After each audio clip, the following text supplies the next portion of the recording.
You ask Tiger to solve. This deals with linear equations with one unknown.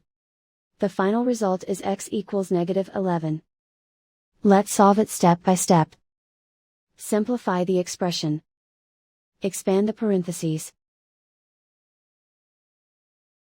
Simplify the arithmetic.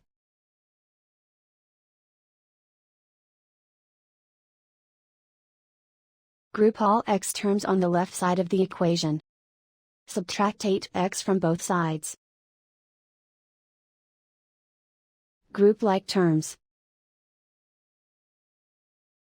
Simplify the arithmetic. Group like terms. Simplify the arithmetic.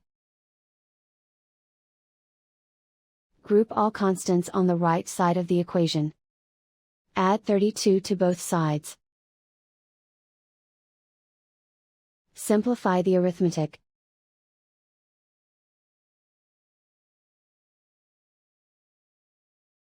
Isolate the x. Divide both sides by -2.